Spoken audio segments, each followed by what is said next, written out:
are the New York Knicks. I'm back in the New York groove. Well, it's the Knicks. New York.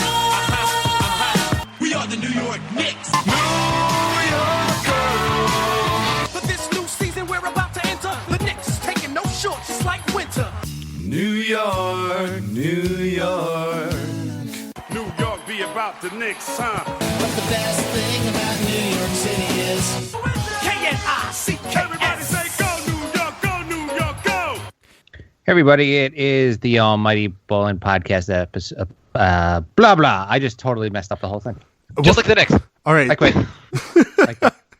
It's the New York Knicks podcast on the Almighty Baller Podcast Network. It's Jay, it's Mark, and Chris from the Almighty Baller Network. We are talking Knicks and other things that are awful. This is falling apart just like the Knicks fourth quarters, guys. Yes, yes.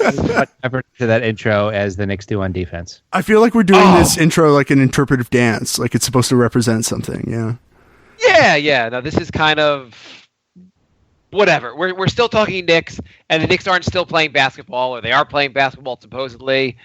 It's awful. We're going to talk about it. If you're still so, Chris, I understand you're here to tell us that we need to go all in, and the Knicks still have a shot at the title this year. Guys, I think Derrick Rose is a legitimate MVP candidate. Okay, the Knicks aren't this bad, right? Oh, they're not this bad. They've missed so many fourth quarter buzzer beaters. They sort of got screwed by TJ McConnell. I mean, really, they should be like 5 wins, 10 losses over the last, like, I don't know, a couple months or whatever. They're not as good as they started out, but they're not as bad as they are right now. I think that's fair. I mean, if things went a little bit differently, the Knicks could be rocking a 2-game below 500 record right now. Right. Yes. And that's okay, right? If the refs could just figure things out, then our all-in season where Phil took huge gambles would be slightly bad, not terrible. Also, if Porzingis wasn't missing games. I have to say, here's the thing about the season. I know there have been some injuries, and Porzingis has his problem with his Achilles. But when we all talked about what was going to happen this season, our biggest fear was injuries would derail the season, and we had pretty good reason to think that. But generally, guys have been pretty healthy. It's just that we got the wrong guys. It's not the health really has not been the problem here. Yeah, I mean, I guess the problem is that you had a really small margin for error, you know? Yeah, I mean, like the health, like as far as health being a problem, like Joakim Noah being healthy is a problem for us, not his lack of being healthy. Oh, okay. It's true. Now I get it's it. True. Yeah, I mean, he still has to be off. I think I have a feeling that Joakim Noah is going to like get it together a little bit more. I think he'll be probably best in the second year of this contract, and then probably just as bad in the fourth year as he is right now. Maybe worse. So I think this is what he is. The last 2 years were pretty bad. He's not what he once was. He's just. I think he can get a bunch of rebounds still, have some energy. He can give you a mediocre defense. He's got that. I mean, it's a terrible contract. Well, so here's the thing, right? If you go watch the Nuggets, Nikola Jokic, their new young center, right? Everyone's like, well, you know, he's great, but, you know, he's so bad on defense. The Nuggets are the worst defense in the league, right? Like, you know, can you really build around him? But the thing is, when you have Moutier out there at the point guard position, letting guys like, you know, he'll get a screen set by anyone and die on that screen every single time. So now you've got an open point guard and a center at the basket who's totally unprotected, right? So you're putting Jokic in a position where you either have to be athletic enough to cover both, because Moutier is essentially doing nothing right now, or you score. The other team scores. That's what's going on with the Knicks, right? Their offense is good, but Derrick Rose is so bad at defense, and so is Brandon Jennings, that it breaks the entire thing. And Carmelo is so bad at defense that it breaks the entire thing. I mean... Well, two things about that. So first, Denver's defense didn't even look that bad against the Knicks. That's how bad the Knicks are. But second, is Denver's defense is worse than the Knicks? Yes, they're the worst defense. They're 30th. They're 30th. So I don't really watch their games. During their games, what do they just sit down on defense? Because that's the only way I can think they could be actually worse than the Knicks defense.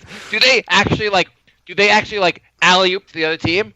Well, here's what it is, right? Okay, I think that, Moutier is the worst defensive point guard in the league, except for Derrick Rose. Well, here's the thing with Melo and Derrick Rose. What they do on defense that kills me more than anything. It's not that they get burned on pick and rolls, which they do, or not that they guys go around them.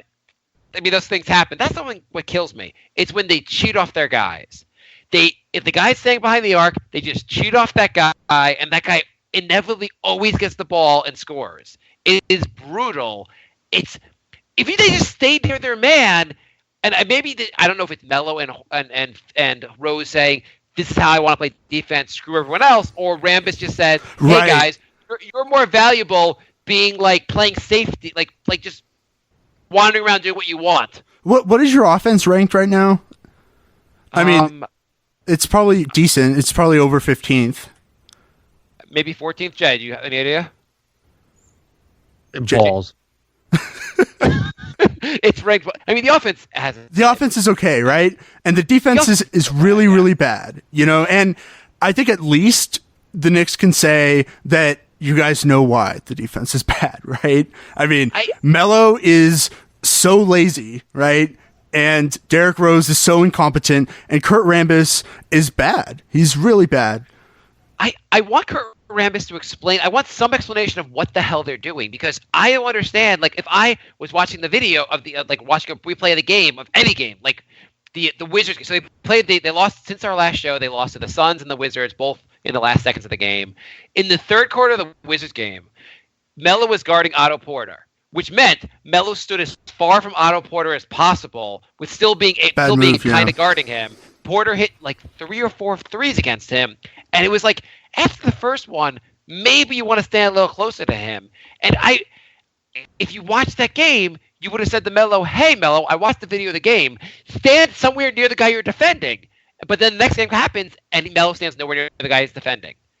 They just float and do what they want, and which just murders your team, because once you have one guy giving up his defender and everyone else has to cover the guy he's covering, it just screws the team. And then you have 2 guys doing it. It's even worse. It's not good basketball. No, it's not good basketball.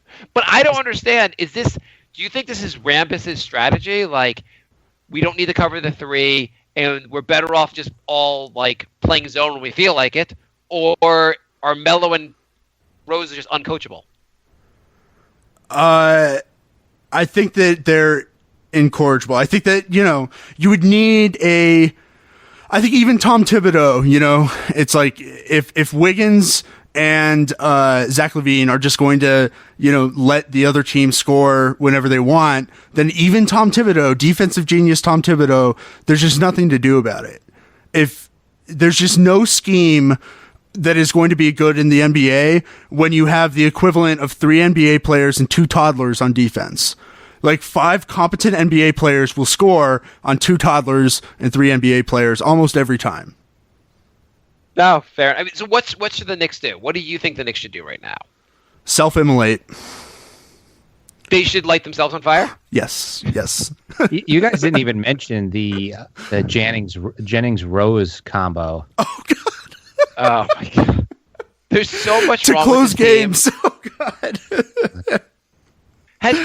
Is there some way you can measure the level of confidence versus level of actual play, like differential? Because I think Jennings would have to win some award this season, because his hubris for how good a player he thinks he is and how terrible he actually is on the court.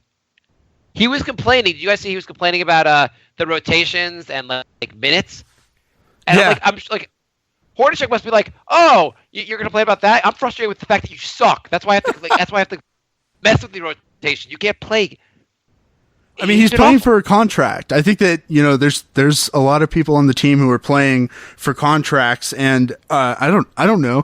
Someone's like, Derrick Rose is in a way doing all the right things this year because he only needs one team, Kings, to give him a max, and he's asking for a max, and his agent is going to tell the Kings that he was offered a max, and the Kings are going to believe it. Vlade will buy that hook, line, and sinker. So, and I then mean, Brandon Jennings can go and say, like, hey, I had like 12 points a game, and just like, don't look at the field goal percentage. Just don't worry about it. Like, just, he'll get like some white out and like, just make it not there, you know? So huck up shots until something goes in. And I mean, I guess. I think the my theory is the Knicks can get, and I said this on our last show, they can get 3 first-round draft picks this year. I feel like you could swap Melo for a first-round draft pick. It may not be a high. I feel like you're limited to the Clippers or the Cavaliers or whoever else you can like twist his arm for.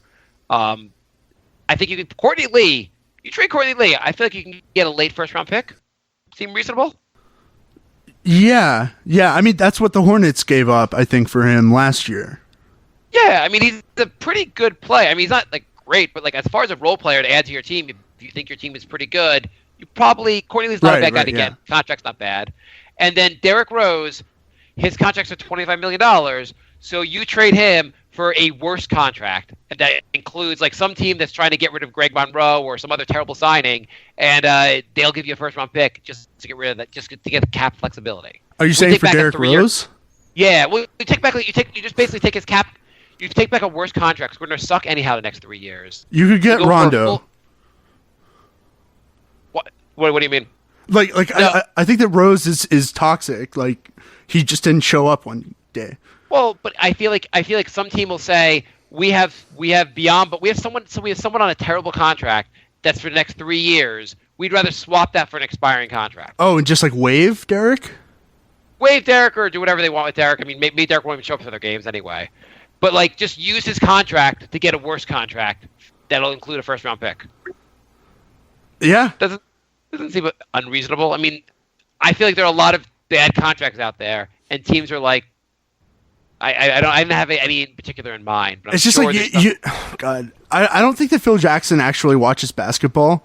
So I don't think that he can sit in a room with another incompetent GM, because that's what you would have to do. You'd have to sucker the Magic. You're thinking the right thing. You need to go to the Magic and say, Derrick Rose, wow, he's great. I've thought about trading Carmelo to the Magic, and try to get Aaron Gordon, right? And the Magic might do something stupid like that. But the problem is Phil Jackson will go in there and they'll just both limp dick noodle each other until it's just like, oh, well, we can't get anything here. Or you make a stupid trade for a bad player and then trade away your stupid bad player. It's like, I mean, Bill also, I feel like he's just not going to admit that like we need to go through basically the longer we don't do it, it's just the further away we are from contending. Because until we do a real rebuild, it's not happening. And we've tried Band-Aid after Band-Aid for the last 15 years. It's not going to work. No matter how many times we like go, okay, now we signed the right crop of free agents. It's not going to work out. But Phil, I don't think like wants to like admit mistakes and wants to leave this. He wants to be able to say either we got better or, if the team only committed to the triangle, we'd have the best defense in the NBA. Like something like just some bizarre Phil thing. And you're like, I have 11 rings. And I mean, it's not my fault that the Knicks didn't have Shaq and Kobe and Michael Jordan and Scottie Pippen. Is Lala Carmelo's wife or girlfriend? Is her name Lala? Yeah. Yeah? Maybe Phil Jackson can kidnap her and then say, Melo, you're either going to waive the trade clause or something's going to happen. I think he'll waive it just for the right teams. I mean, he's already said he's open to doing it. It's just they had that meeting and all Phil said to him, according to reports, who knows what Phil actually said to him, but Phil said, do you want to still be here? And Melo said, why did you think I didn't want to be here? I want to get what both of you guys think about this, okay? What about Austin Rivers and Jamal Crawford and Bryce Johnson and a first rounder if the Clippers have a first rounder for Carmelo? Because you're not getting anyone actually good on the Clippers, but Bryce Johnson, he's a power forward, and Austin Rivers is Austin Rivers. And I think I might be down, Jay. That seems very underwhelming. I mean, so does Melo. Melo seems very underwhelming. Yeah, right?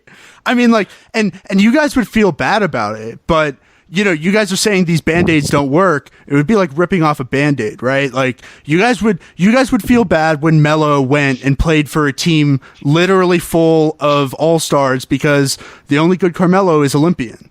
The only good Melo is Olympian Melo, and if he went to a team with J.J. Redick, Chris Paul, DeAndre and Blake Griffin, he would have to accept that he is the least talented starter in that lineup. And I think he might do it. Yeah, I think if he went to the Clippers, he'd probably play pretty well, and for the Clippers, it's a no-brainer in my mind. Try to get you have a very short window with Chris Paul, whether he resigns or not. You have a short window to compete with him. You're not gonna. You have to face the Warriors. You have to face the Spurs. You have to get better now, and Melo seems like a good way to get better. Yeah, I mean, and the Knicks need to be thinking that way because you're right. I think you're running on a hamster wheel. I'm not sure where the critical disconnect is. Either James Dolan can't have a good team, so he needs to go, or Phil Jackson can't manage a good team, and then Carmelo can't be on a good team, or at least on the Knicks with all of these other things. It's like, I don't know. There's so many things that might need to change for anything to happen, but one of them is definitely Melo. He just needs to be on a different team. Yeah, I mean, I'm not saying this is change for change's sake, but I just don't think we're going to win with Melo, so let's move on now. Get some first-round pick for him and some other assets and see what we can do. I'm going to look up and see if the Clippers have any first-round picks. If he goes to the Clippers and plays with 4 All-Stars and he starts playing really well, everyone's going to say, see, I told you Melo's awesome. We shouldn't have traded him. The thing is, no one's saying Melo's... First of all, no one's saying Melo's bad. I mean, we're saying he's terrible defense, but he's a good offensive player. And the Knicks have basically screwed him by giving him 800 players to play with. Every season's a new cast, a new team president, a new coach. It's absurd what the Knicks have given him. At the same time, it's done. It's he doesn't play a lot of defense. We need something better. You need to build a culture here, and Melo's not going to help the culture because I think he's uncoachable at this point. At this point, he does not seem like he's going to adjust his game at all. And the Knicks need to build on KP. They need to build around Hernan Gomez, build around guys that are not ISO ball, not defensive. KP needs to get his act together too, by the way. Oh, he's looked pretty mediocre lately. I mean, 1 rebound for a 7'3" guy. Yeah, but I mean, he's sort of hobbled, right? He's sort of hobbled, and I feel like playing. Have you seen how bad Dirk? Well, actually, I guess not. But I've been watching how bad Dirk looks right now, and he's dealing with Achilles soreness. He's also like 38. Well, right. But it's still like your Achilles hurt. So yeah, they probably should sit Porzingis for like 2 weeks and just get him healthier. Yeah, and get like a good pick in this draft. I mean, they're heading that way anyway. No matter the thing is, people are like, "Don't tank," and you're like, "Well, the Knicks are playing everyone and trying really hard and losing, so it doesn't seem to matter what we do." Actually, well, I mean, but there is a difference. If you lose every game from now until the end of the season, you might get the first pick, and that's different than like the 5th pick. Oh yeah, no. I mean, right now we're heading to like the 10th or 11th pick, which there's a certain segment of Knicks fans that will not accept the idea that drafting higher is better for the team than getting the 8th seed. I felt awful on your last episode. I think Stefan was on, and he was like, "Oh yeah, we should go for it." It's like, just like don't watch the Knicks for a year and watch it next year. You're like, just don't watch any basketball. Pretend basketball doesn't exist for 1 year. But a couple of years ago, 5 years ago, whatever, when Melo got here, the Knicks made the 8th seed and got swept by Boston. Did that help us? Did that establish a winning culture? Was suddenly getting swept by Boston in the first round like the greatest thing ever? Did we hold a parade? Then the following year, 8th seed again, we played Miami. We won 1 game. After we won that game, we had confetti from the ceiling, from the rafters came down because we're so pathetic and we celebrated winning 1 game in the first round. This is a true story, by the way. Totally true. Against the Heat, we celebrated that 1 win. 2 years in a row, we basically got our ass handed ourselves with the 8th seed. That didn't establish a winning culture. That wasn't helpful. There was no benefit to doing that. I mean, we did follow up and got 54 wins. I guess the year after, and maybe you say we were building on those first round exits. We got 54 wins, made the second round, and then basically our team fell apart. Our winning culture led to basically 2 years later the worst record in franchise history. So the whole winning culture stuff is complete BS. The whole idea of making the 8th seed just to make the 8th seed is complete BS. Well, it doesn't do anything for you unless you have a team a young team that's building going forward. Right. There's an argument there, but it's not like one is intrinsically better than the other. It's situational, and the Knicks situation, you're going into a draft that is the equivalent. You remember 2003 was LeBron, Melo, Wade. That's what next year is for point guards. I'll tell you that right now. There's going to be four or five potential point guards who will be all-stars. Probably 3 out of 5 of them you should reasonably expect to be an all-star at some point in their career. You need to nail that. And so the situation that the Knicks are in is, do you want a generational player or not? Do you want Markelle Fultz, who projects to be James Harden? Like, James Harden would be great if you had James Harden on the Knicks. But, you can't give that up over the principle of, like, I don't want my team to lose. It's like... A bunch of years ago, the Knicks won 3 of the last 6 games of the season in a terrible season. They moved down 1 draft position and got Jordan Hill instead of Steph Curry. So that worked out for us, winning those last 3 of 6 games and establishing that winning culture and not getting Steph Curry. Yeah, but remember the leaps and bounds all our young guys took because of that? Yeah. No, and the Knicks wanted Steph Curry. They were they had their sights set on Steph Curry, missed him by 1 pick because they had to win those goddamn games. Because this organization is so goddamn, our heads are up our ass for the last... the 90s, and I know that was a long time ago at this point, but the 90s might as well have been the 1890s for how the Knicks, why don't they just try to build, why can't we just say, this is what worked for us, let's try to build the team around defense. The 54-win season, what worked for us was shooting a lot of threes, going small ball, a lot more play. We can never go, here's what worked for us, let's try to build on that. It's always let's go, to stick our heads back up our ass, try to sign some big names, and expect big names to win games for us. Just having the big names. Yeah, I think that down the line, what you're probably going to want to do as far as team construction is get an elite guard to run pick and roll / pick and pops with Kristaps, and then there you have a top 5 offense. It doesn't matter who you put on the court with them, so you should put defensive players. Kristaps and said amazing guard should be able to carry the offense by themselves. They also, that guy Hernan Gomez looks pretty good.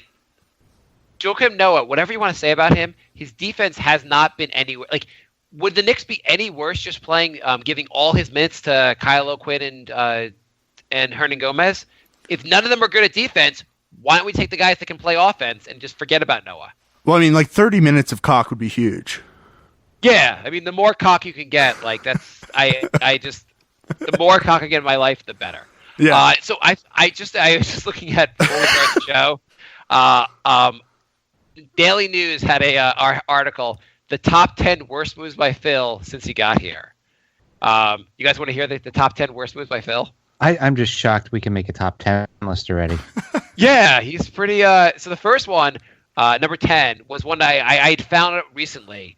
We traded Travis Outlaw and our 2019 second round pick to get a guy we waived immediately from the Sixers to open up a bench spot for Travis Ware, who we ended up cutting midway through the season and who hasn't been in the NBA since. Good. And Travis Ware was an undrafted free agent who was...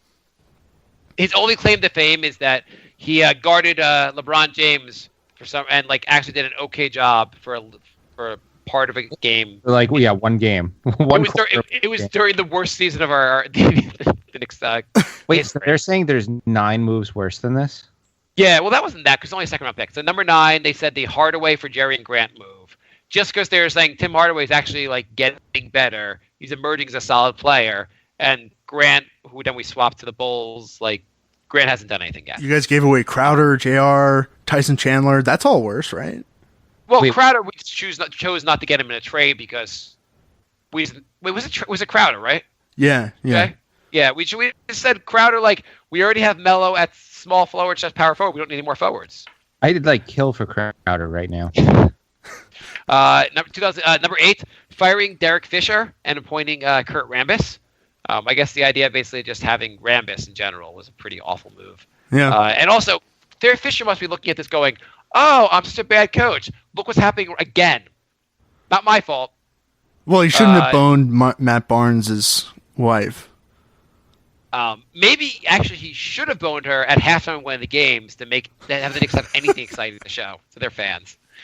Number 7 traded Robin Lopez, Calderon, and Jerry Grant for Derrick Rose, Justin Holiday, and a second-round pick. I don't know how that's number 1. That was just Number 6 traded Tyson Chandler. I mean, there's so many moves. Tyson Chandler and Raymond Felton to the Mavericks for Jose Calderon, Samuel Dallenberg, Yeah, that was so Wayne dumb. Ellington, Shane Larkin. That's the one and I was 2 thinking of. second-round picks.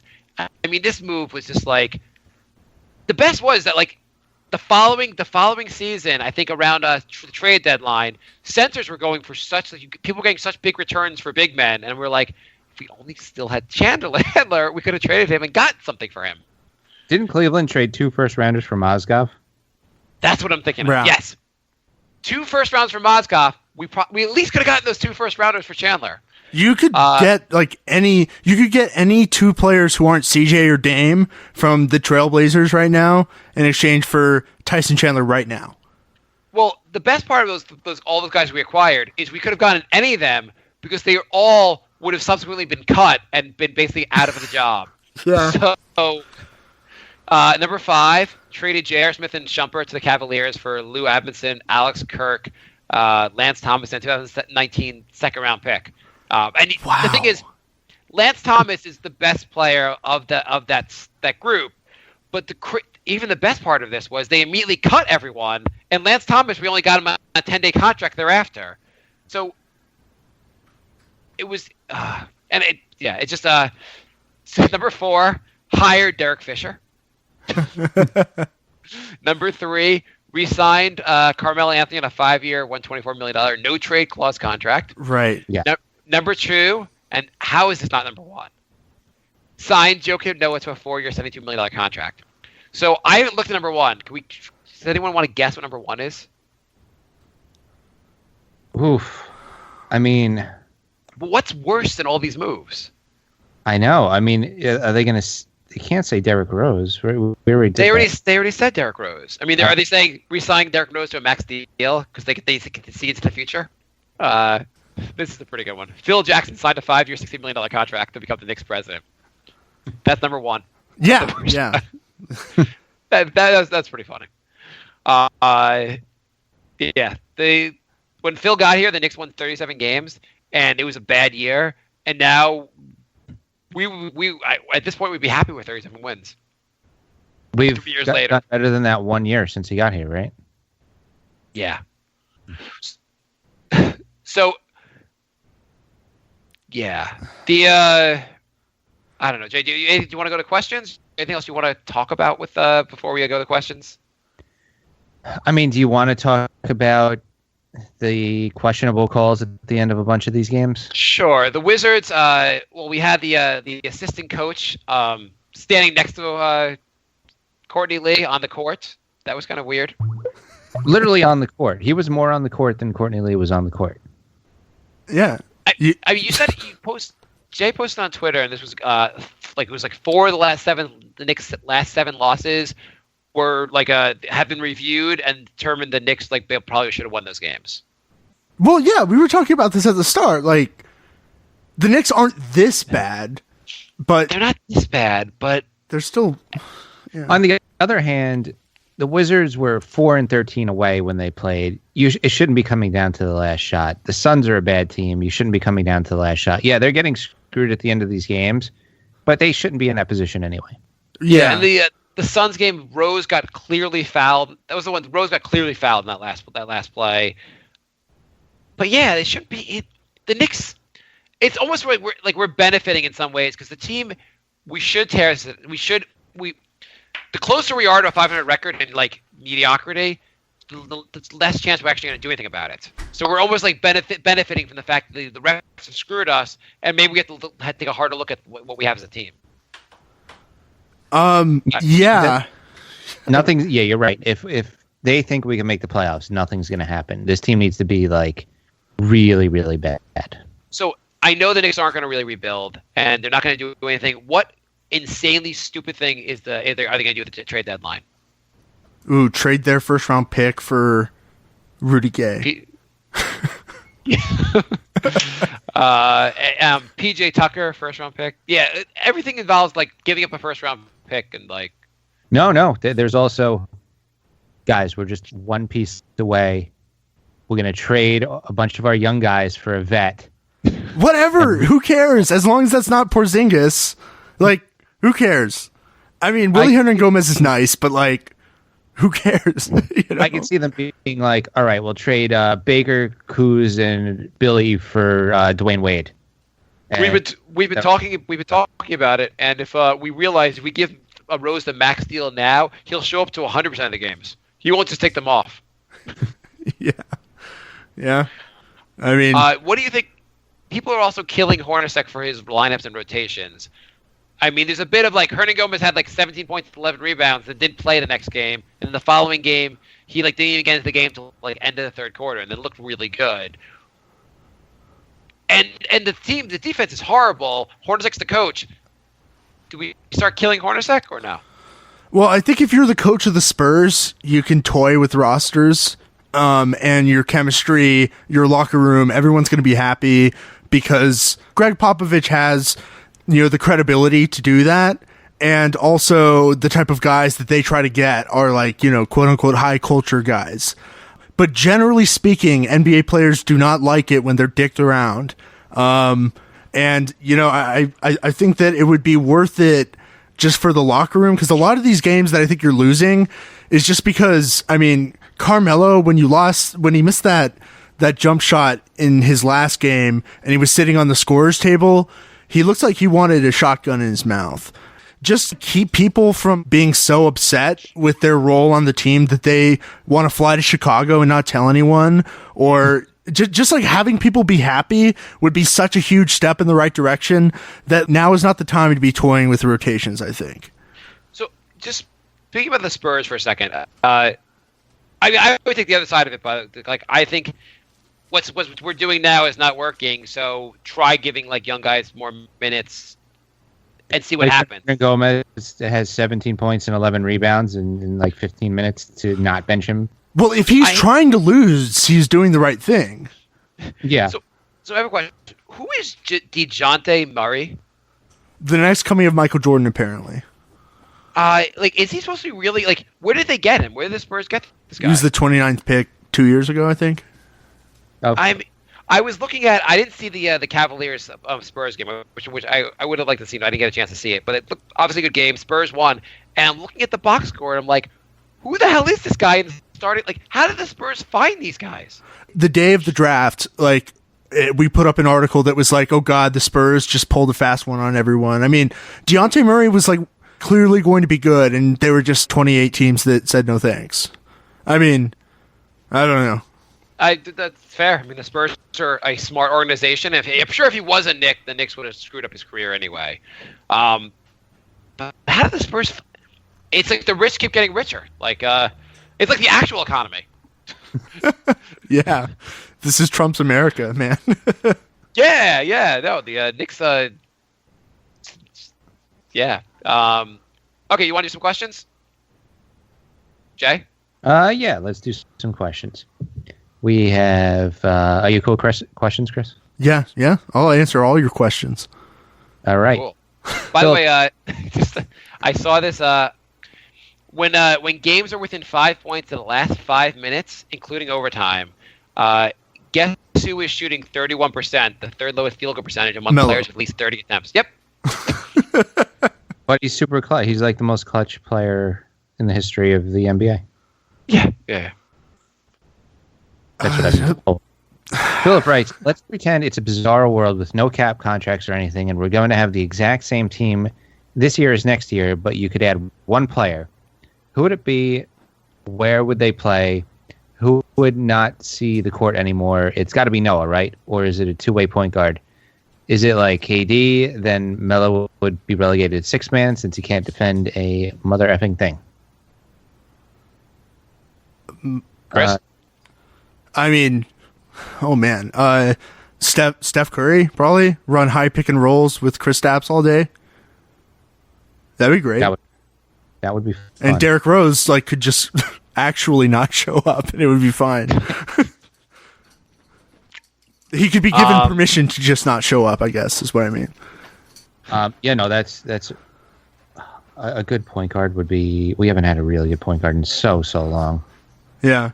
I mean, like, but if you had, like, Kawhi Leonard instead of Carmelo, Jay if we had would want LeBron that. James, that would help.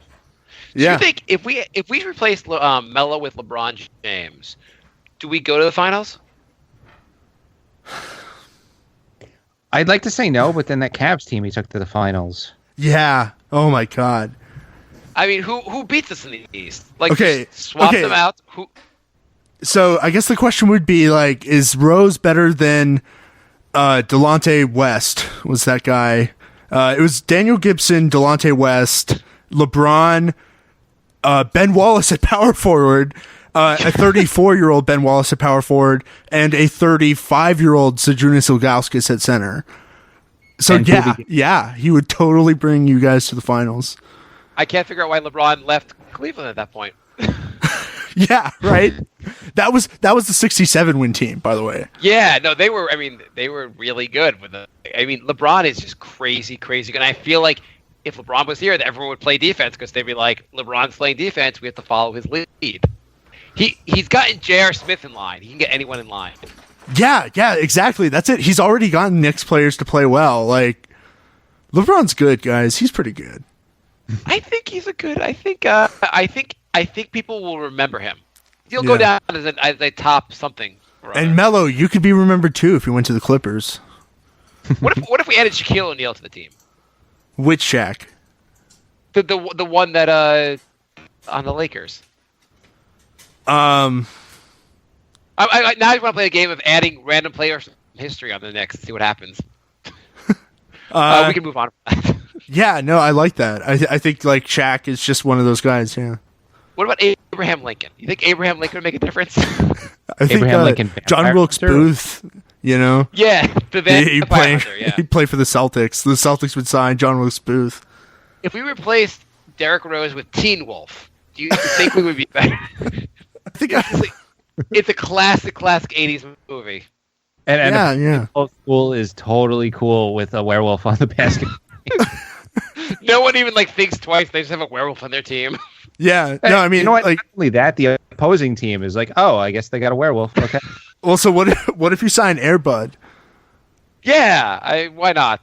Airbud would be pretty good. Yeah. What if we just had like Airbud, that little kid with Michael Jordan skills, Teen Wolf, and Whoopi Goldberg?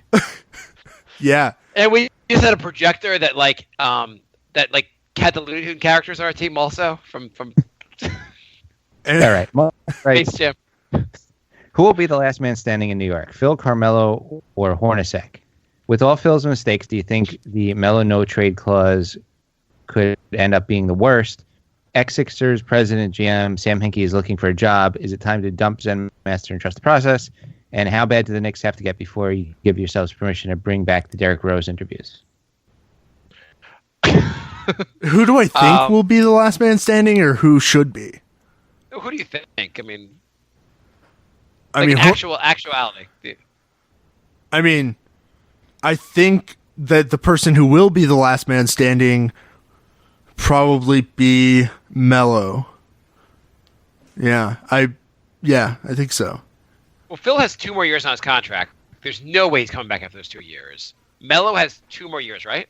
Well, Phil Jackson can opt out this summer, though. It has a mutual opt out. He can leave if he wants. Oh, that would be. I mean, I'm sorry to see you go, Phil, but I mean, sometimes you have to go win your lady back in L.A. If he leaves, I want Hinkie. Yeah, Hinkie's dude. Hinkie's great. I'm a fan of trusting the process, but there's no way in hell like Hinkie's not getting another GM job. Do you think? Are he'll you get another kidding? job? Have you seen the 76ers lately?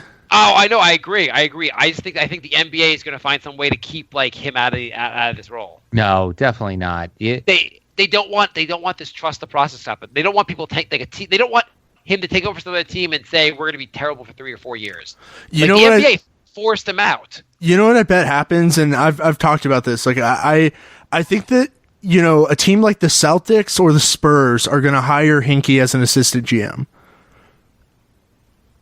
Because it's like if he should be a decision maker in the NBA, but it probably shouldn't be on a bad team because everyone's just going to think the same thing. Right. No, I agree. If he gets an assistant role with a winning team, then he can get back into a GM role. But he's not going to go. Right. He's not going to walk directly into a GM role because whatever team is, they're going to be too worried about like the implications with the NBA. The NBA is going to get pissed.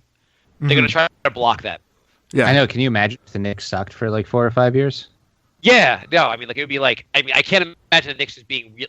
That's my favorite thing of all. Is people are like, I'm tired of losing. I just want to win. Like that's what we can't rebuild. I'm like, we're gonna suck the next 3 years either way. We might as well get better. Right. Yeah. No, it's like an instant gratification thing. It's just like I'm like, it's just not possible. The Knicks can't figure out how to win through free agency. Even if it is possible to do that, the Knicks can't do it. So just stop thinking it's gonna get better that way. It's just like if you guys just fall on your sword and just die and lose every game for 40 games, just like stop watching basketball for 40 games. You guys could add a player who will be like a multiple time all-star. Like suck it up, it's okay. It would be, I'm kind of down with that. Have a young great point guard to pair with Porzingis, right? You can't replicate that through trades. But Porzingis being around the winning culture is more important, and nothing's more winning and important than this toxic disaster the Knicks have put together. yeah, this is a winning culture, guys. Oh boy! By next week, Philly's probably going to be ahead of the Knicks by next week. I think Philly's going to make the playoffs. They're one down in the loss column. Are they only one down in the loss column now? Jesus. And they're getting Simmons back soon after the All-Star break. Right. Yeah. And they have a pick swap with the Kings. And the Kings are going downhill so fast. They're going to end up pick swapping their pick after they make the playoffs. Like that, whatever, like 16th pick or whatever. What's up? Don't they have 2 ones this year? They have another first round. They have the Lakers pick if it falls outside of the top 3. And for their pick, they have a pick swap with the Kings. So if the Kings are worse than the Sixers get the Kings pick. So they could get the first pick. If the Kings got the first pick, they would get that. And if the Lakers got the 4th pick, then the Sixers would get that. Jesus Christ. So yeah, they I'll trust the process. I mean, they made some bad draft picks also, which people are like drafted a bunch of guys that all play the same exact position, but now they it seems like it eventually works out, the whole process thing. The only pick that didn't work out was when they picked Jahlil Okafor, which ownership told Sam Hinkie had to pick Jahlil.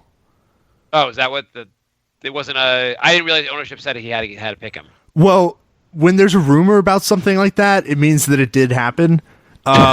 And like if Sam Hinkie, the thing is Sam Hinkie can't say, oh yeah, it happened, because no organization would hire Sam Hinkie if he was willing to throw someone under the bus like that. So he just has to like suck it up. And okay. That pick didn't make any that pick didn't make any sense at the time either. So I was surprised they made it. Yeah. Yeah. I mean, I would say Nerlin, Noel, whatever. They could probably trade him for a pick right at this point. Nerlens is going to be really good. No, I don't. But I don't know where you play him. At center. Well, is it? Wait, but isn't Embiid like playing center? Oh yeah, you trade him, right? Yeah. So you can definitely get a first pick. I'm saying yes, you can get a first pick because Nerlens is really good. Oh yeah. No, I think he has a lot of value. Yeah, I think at the very least you trade him. I mean, you could try to like have him at the 4. But then Simmons kind of plays the 4, right? Yeah, Simmons plays the 4. I mean, I think what they should do is trade Nerlens, Dario Saric, and their first round pick this year for or next year's first round pick for CJ McCollum. That'd be reasonable. Yeah, I mean, McCollum's really good. Yeah. Jay, want to the next question? Sure. Sam writes, why the hell did Horny take out Willie versus the Suns in the 4th? He was dominating Tyson. He was looking like Roy Hibbert on the block.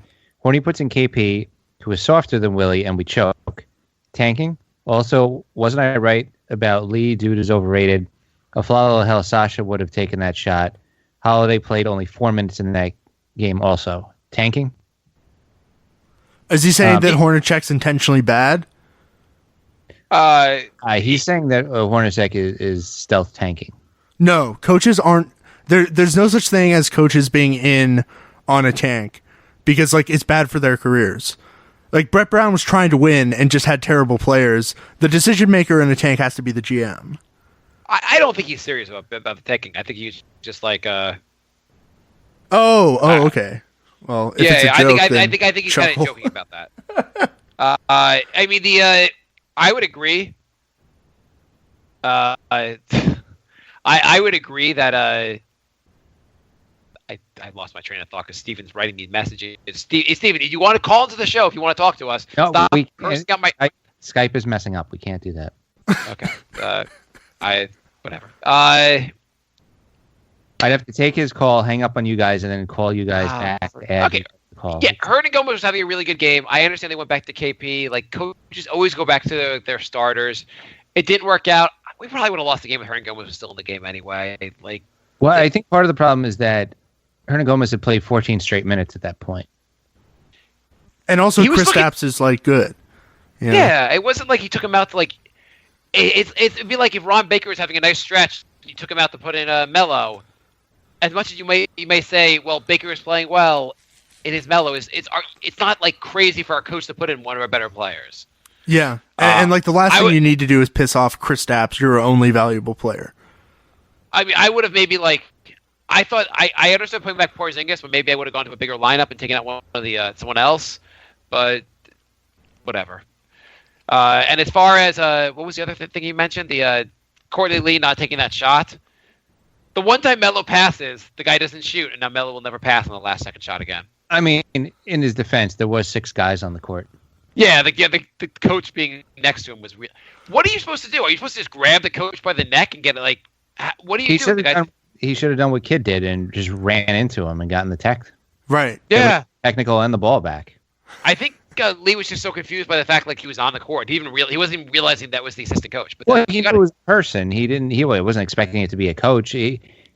Apparently the coach was yelling, "I got your help," which is what you say when you're about to double team somebody. So and then he raised his hand like he was trying to block the shot. So like that was really dirty. I don't know how all 3 refs missed that. I really hate this 2-minute review thing. Also, when you like the NBA is like, we screwed up. Sorry. It's so meaningless because you don't replay these games. I know you don't replay games, but like, I don't know. There should be some real penalty. It's extra frustrating. I told him not to do that again. I mean, I think that the reason they do that though is because of that one crooked ref, whatever his name is. I think that they just want to say like, hey, we actually know that we messed up or something. So our bad, like, I don't know. It's all about transparency. It's just, can I submit a question to you guys? A late question? Please. Okay. What are the chances that Hornacek is a good coach? Like percentage chance? I would put it at like in the 40s. I still think there's a good coach there. 70. Yeah, I can see the argument for either. I just haven't watched as many games as you guys have. But like on a game-to-game basis, like how many real mistakes does he make? I don't even know. I don't think it's that. I mean, his lineups are a little funky, but the players just are playing so terrible. He's got to try different things. I feel like he seems like he adjusts. He makes good calls coming out of timeouts. I've liked in general. I can't think every coach we bring here is just a really bad coach, and that's the problem. Oh yeah, well, I mean, I thought Derrick Rose was a good coach, or not Derrick Rose, Derek Fisher. Yeah, Fisher seemed kind of. The problem with Fisher was he had 15 guys on the roster. Like outside of Melo, everyone else he played everyone because he had to try to figure out who was good, who wasn't good. And as the season progressed, it turned out just no one was good. No one would stand out, so you kept going back and forth, and it was hard to figure out who your 8 guys you need to play, and that really killed him. Well, and also he boned Matt Barnes' wife. There was some rumor that he went after what was it, like Tim Hardaway's girl? Yeah, like you can't do that. Does Derek Fisher realize you're in the NBA? There are a lot of women that will bone you. a lot that are very attractive. Just go outside the NBA, people that are associated with guys on your team or other teams you played at. Yeah, you can't just like do that. Yeah. I mean, people like Matt Barnes. Boogie parties down with Matt Barnes. Like your roster won't like you if you just bone everyone's wife. Oh, I met this girl. Where'd you meet her? In the locker room. She was married to the guy next to me. Oh, Derek. Oh my God. He kind of got a. Yeah, I feel like. Whatever. Let's go to the next question, Jay. We have a couple more questions to go. So. Yeah, Sam writes, "Hey guys, big fan. I know one of you hates Dwayne Wade. I don't like the guy either. That's me. But last summer we could have got him instead of a washed Noah and an overrated Courtney Lee. Even Gordon is having a better year than Lee. Lee bamboozled us and took the money. Dude misses timely shots and his defense is overrated. And Jay, I know you're going to say his 3-point percentage is high or whatever. You're correct. I am going to say that. It's because he takes like 3 a game and they're only when he's wide open. We read this one last week, right? I've noticed also you could just change some names and you could read the same questions from every season. The questions are the same every season. Nothing changes here. It's like that guy. Are you trying to say like why do people listen to this podcast? Like we just say the same thing every season. The Knicks say, why do you even follow the team? It's like a Fall is garbage. Why do we sign him? Courtney Lee's garbage. Why did we sign him? It's every year is the same conversation. It's Derek Fisher doesn't know what he's doing with rotations. Hornacek doesn't know what he's doing with rotations. Every year is the same conversation. It doesn't. Nothing changes here. It's Eric who writes our recaps on the site. He said he wasn't going to write a recap. He couldn't even bear to write a recap of the Wizards game.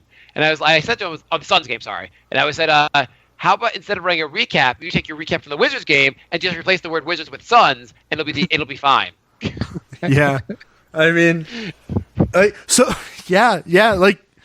there's so many things to change that I just feel like there isn't.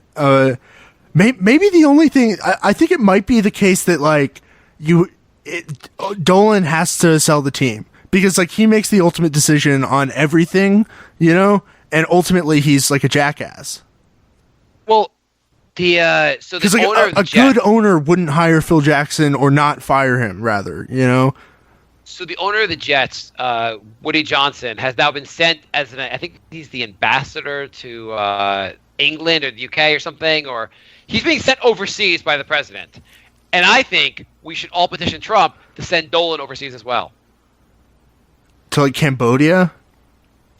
Just anywhere else. Anywhere where there's bad phone service and internet service. So you can't even get a hold of the team. Where was the kazoo invented?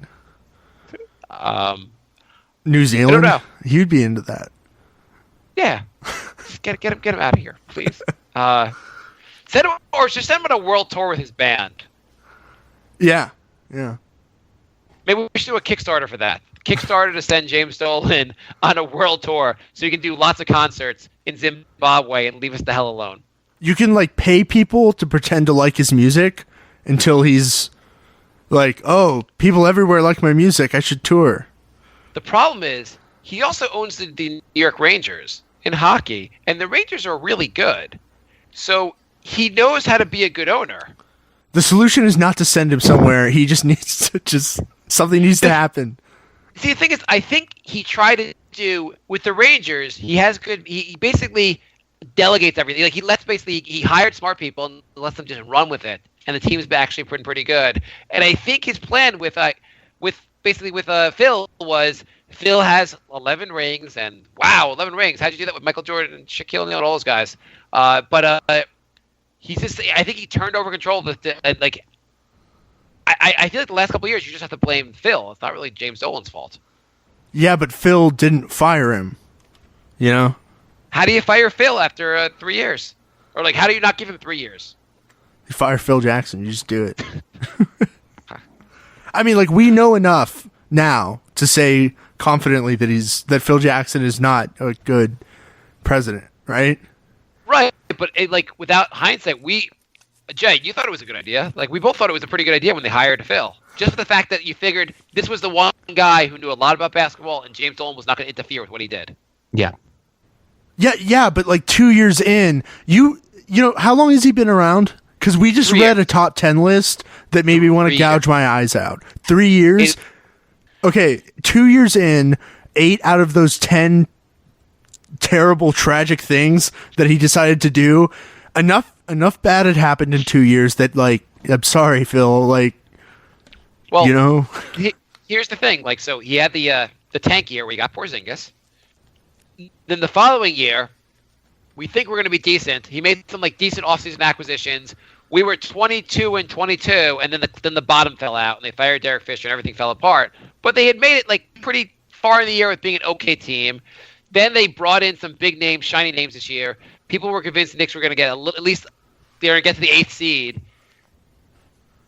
I feel like now you can fire Phil, but I feel like it was going to be tough to fire Phil before he'd been given 3 years.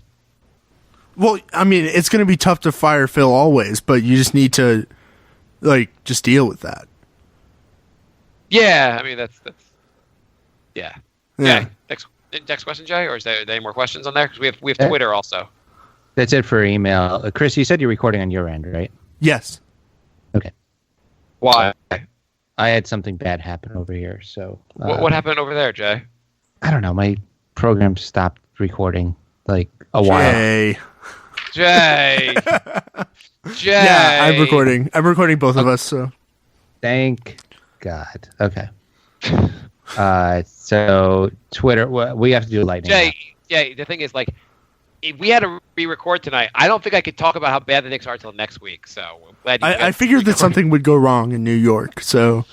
We actually could just if we screwed it up, we would just release last week's episode, and no one would know the difference. Yeah, Do seriously. voiceovers just. The Knicks didn't play defense this week, like last week. The Knicks didn't. You should Oh, just man. record like a Nope. generic episode, you know? It's like, I just thought we did really poorly against the opponents. It's like, let's go to Yeah. questions. Why are the Knicks Melo, bad? Melo didn't guard John Doe, who was shooting 3-pointers. Derrick Rose didn't guard Johnny Doe, who was running around him like to the ball. Remember when that guy on that team hit Right, the last right. second shot? You could do one so that you wouldn't even have to go over and replace the names. You could just say, like, yeah, that last second shot that guy hit, like, was awful. Carmelo looked so upset. Maybe I we was- record I was- sound bites like that, and I'll just paste them all together. I was disappointed by that guy the Knicks play a lot of money to not playing defense. I was disappointed when that guy the Knicks play a lot of money to missed that shot near the end of the game. Goodbye, crazy? goodbye.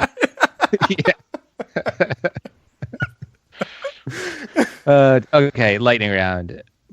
Triple G, right? Doesn't it piss you off to see KP not involved in the offense for since 3 to 4 minutes he won't touch the ball? Well, people don't pass Yes. him the ball.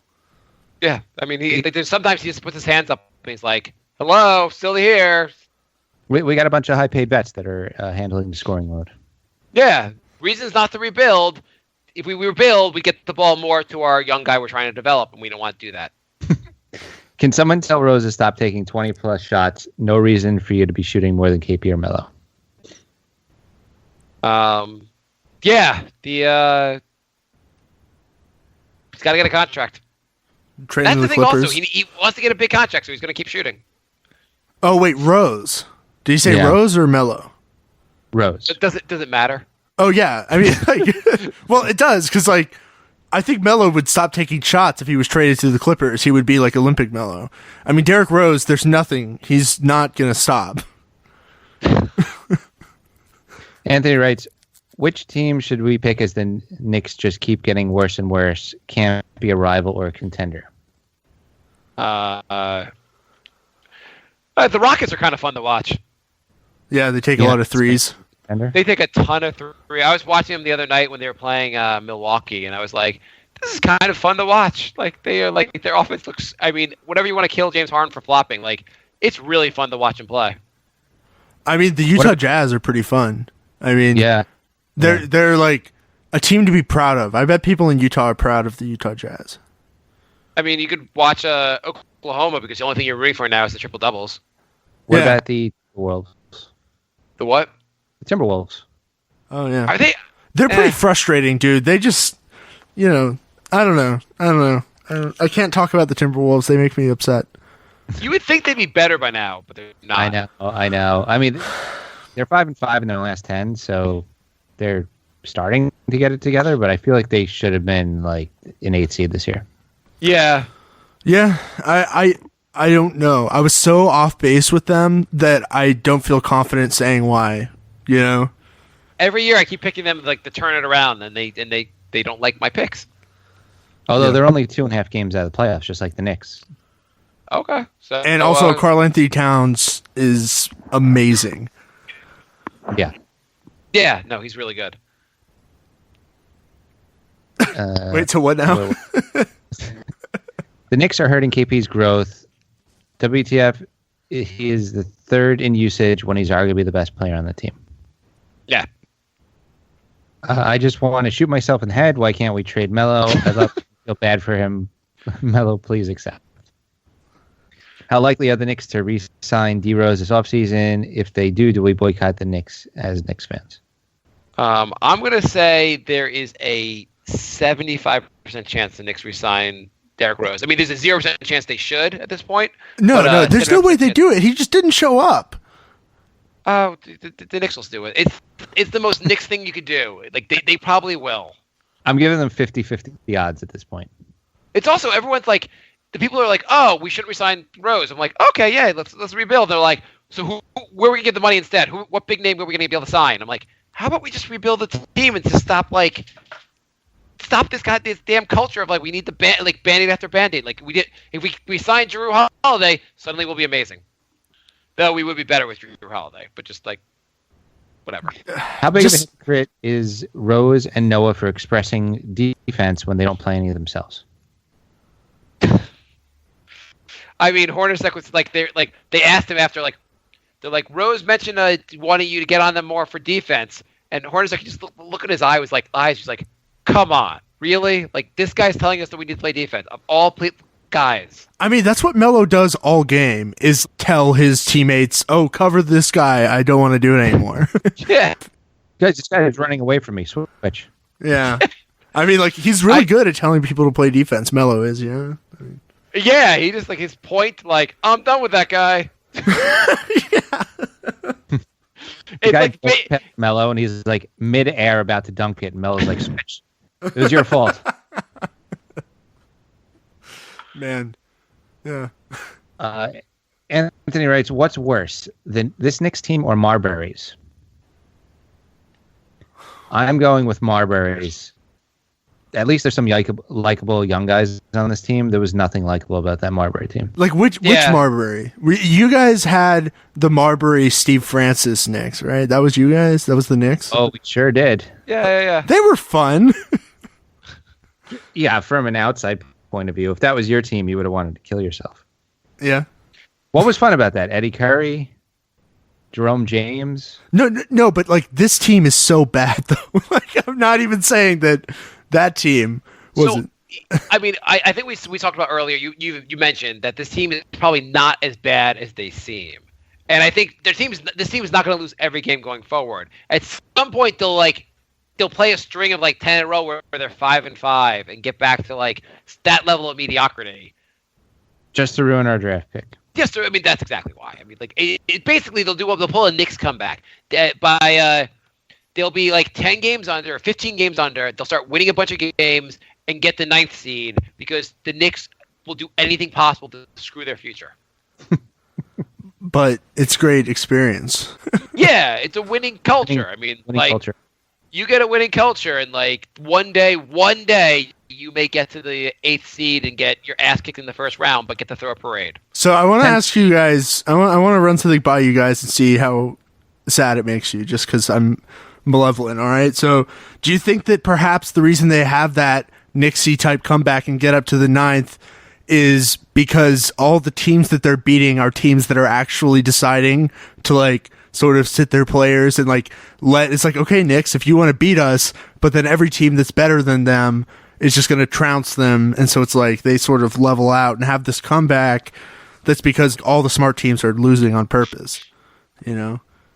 Are you saying they had to come back because the teams they're playing let down their guard because they assume the game's over? No, The no, Knicks no, are no, like, no. I'm saying that like down late, like for the last 40 games or 30 or 20 games in the season, other teams will have made the decision to tank because they're like, oh, okay, we're not making the playoffs. But the Knicks will never do that. I think it's more that other teams have locked up playoff spots and they're not even trying anymore. And then the Knicks beat up on like a Cavs team that rests Love, Irving, and LeBron. First of all, if we did play that team and we beat them, all Knicks fans would be like, yeah. I mean, like the Cavs are like the best team in the NBA, and we just beat them. Like, well, no one played. Whatever. Like that's why we have to go all in. Like every time the Knicks win a game, everyone's like, everything's okay. It's totally good now. We're good. We're tomorrow night. We're about to start our 28-game winning streak.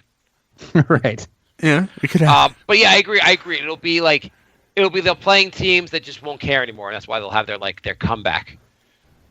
Oh god! Like when they win, like when they end the season winning 3 of the last 6 games, because those last 6 games, the teams they played didn't give a crap about those games. But Derrick Rose still cares because it'll increase his points per contract. game. Right. There's no way he's getting a max deal. Like no one. I mean, the only team that's dumb enough to do it has him, and I don't think they're going to do it. So Sacramento Somebody Kings. clip that so we can use that next season when they do something. we'll start every show with that statement. Right. One day somebody's just going to make a clip show of all our failed predictions. Could they? Do you think, Chris? Just realistically, do you think they could trade Brandon Jennings for like one of those big pretzels? Those pretzels are pretty good. Does it come with mustard on it? Maybe like I'm not gonna. maybe like one without salt. Like, Do you think they can get? Do you think they can get a whole thing of Dippin' Dots for him? see, I think Dippin' Dots is overrated. Yeah. Jennings, I want Jennings to leave this team so badly. I can't stand watching Jennings. I mean, he may be the guy I hate the most in the team. Like Derrick Rose, I can appreciate what he can do on offense. Him driving, it's really fun to watch. There's nothing Jennings does that makes me happy. I hate him on this team.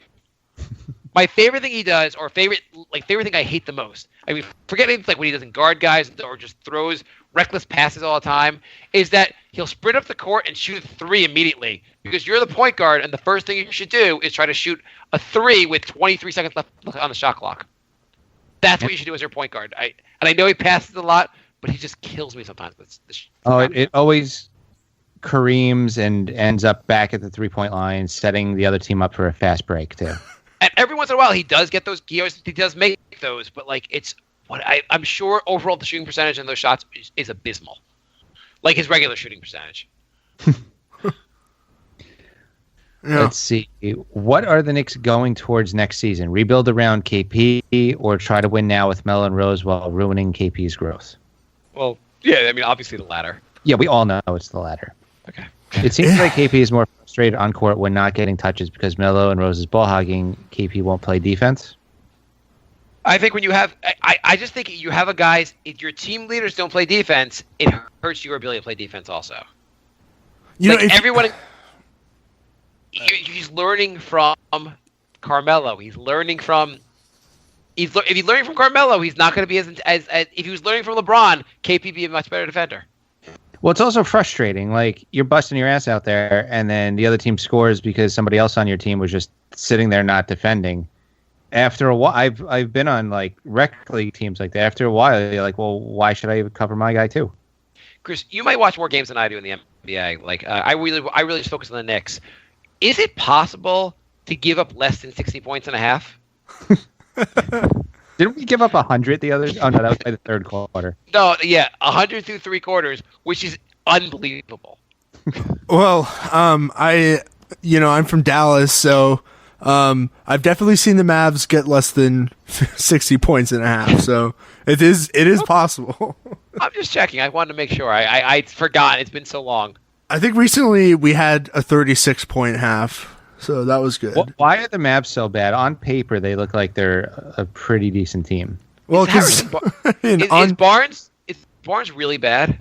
No, he's good. Yeah. I mean, like, the problem is that, I mean, on paper, it doesn't indicate that everyone's injured. And on paper, you see the name Dirk Nowitzki and, like, don't realize that he's just, like, the artist formerly known as Dirk Nowitzki, you know? Oh, he's finally washed.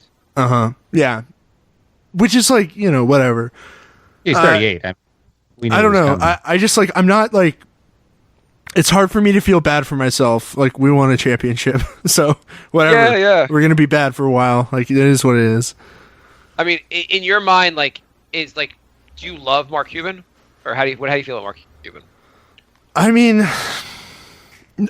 so the best decision the Mavs have ever made was drafting Dirk, and Mark Cuban wasn't the owner then, I don't think. So I think Mark Cuban had to have done a good job. Like, he won a championship, but, like, I mean, I wasn't happy last year when, like, Conley was texting Chandler Parsons about, like, screwing over the Mavs. I mean, Conley was talking to Chandler, like, texting on his phone while he was in a free agency meeting with the Mavs. Like, I mean, that's embarrassing. Like, the whole DeAndre thing is embarrassing, but, like, 2011 was worth it. That's how Dolan should feel, you know? Like, it's just like, you got the title. Were you frustrated that, like, I feel like the biggest mistake they made the following season was letting Chandler go? well, you mean after the title season? Yeah. Well, I mean, the Cavs signed Sean Marion after he left, and Sean was terrible. Yeah. And he was. Yeah. I don't get he looked so good in the championship season and so bad immediately after that. And did Jason Kidd go to the Knicks? Like, where did Jason Kidd go after 2011? I think he came to the Knicks. Yeah. I mean, how good was he? Like, he was 39, maybe? Yeah, actually, I mean, he was pretty helpful for our team, the Knicks. It's just like, I understand him thinking, like, okay, everything came together for us, but, like, this is never going to happen again.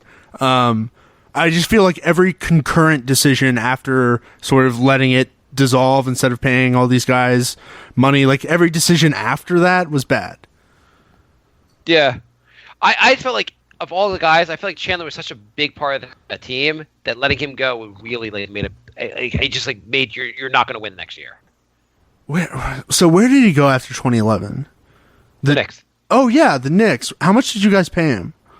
I mean, they paid him a good amount. Like, Wasn't it 4 years, 44 or something like that? Yeah, he should have given him 4 years, 44. It might be a little more. Yeah, it was something in the ballpark of reasonable. And I mean, Chandler, he may have had some bad years for the Knicks. That was the year he was, like, defensive player of the year. Yeah, he should have kept Tyson Chandler. Yeah. Oh well. Yeah, whatever. I mean, you guys got a title, and we've got to the second round once in the last 15 years, and and everyone was talking about that season like it was like some, like, amazing, unbelievable year. Yeah, that's Patrick Ewing. He was good. If you became a Knicks fan in, like, 2001, that was your year. Yeah. You had never seen a good season, so that's like your, like, 1994. Yeah, no, like, basically the year we got the equivalent of, like, a participation trophy. We called it the greatest year ever. Yeah. Did you guys, like, hang a banner? Actually, you might have, because the division banner, you know. Yeah, did we get the division? Yeah. Oh, we did get the division. Okay. Yeah. I don't even remember. Whatever. It's all just a fade. Oh my god! It's I actually was thinking about the other day. I was like, how did we win all those games? I don't understand.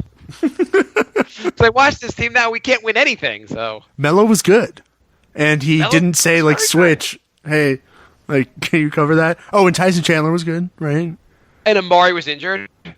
If you remember that season, I mean, I'm not even joking. The Knicks' best stretches were when Amari was injured. When he came back, they were like 540 games when he came back, and then he got injured again. And the Knicks won a huge run after he was gone. Well, Melo was playing the 4 then, right?